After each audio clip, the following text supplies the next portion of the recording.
आणि आज खरोखर आपल्याला विनंती करतो की माननीय मुख्यमंत्री देवेंद्र फडणवीस साहेब यांच्या माध्यमातून मुख्यमंत्री व कार्यप्रश्नातील जे विद्यार्थी आहेत त्यांची व्यथा आपल्यासमोर सांगू इच्छितो की त्यांनी फक्त आम्हाला एक 5 महिने मुदत वाढवून दिलेली आहे.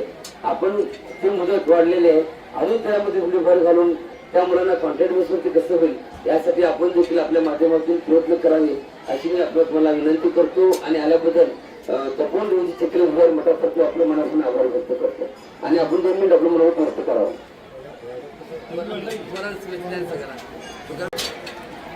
तुकाराम देवीच्या निमित्तानं पुष्पवृष्टी सोहळा हा संपन्न होतोय.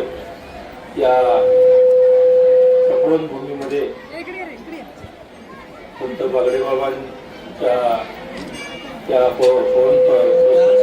वावन झालेल्या या तपोवन भूमीला आणि तुकाराम बाबांच्या त्या आशीर्वादाने त्या ठिकाणी या भूमीचं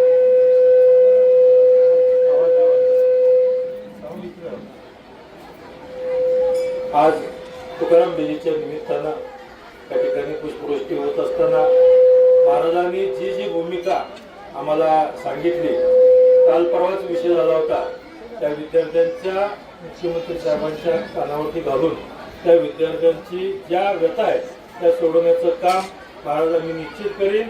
आपणही त्या ठिकाणी जर आपल्याला वेळ मिळाला, आपण मुंबईला जे येत आहेत, जर मिळाला तर मुख्यमंत्री महोदयांचं एकदा भेट घालून आपली देतो. आपणही समक्ष त्यानिमित्त सांगितलं अजून बरं पडेल. मी आपल्याबरोबर 100% राहील आणि मुख्यमंत्री ते नक्कीच आज शेतकऱ्यांचे, विद्यार्थ्यांचे, सर्व नागरिकांचे प्रश्न सोडवण्याकरता पॉझिटिव्हनेस असणारे हे मुख्यमंत्री 100% आपला प्रश्न सुटेल ही आज या निमित्तानं आज आपल्याला खात्री देतो. आणि आजच्या या सोहळ्याच्या निमित्तानं मी तुकाराम महाराजांना त्या ठिकाणी अभिवादन करतो, बागडे बाबांना अभिवादन करतो आणि महाराजांना त्या ठिकाणी मी अभिवादन करतो आणि थांबतो. धन्यवाद.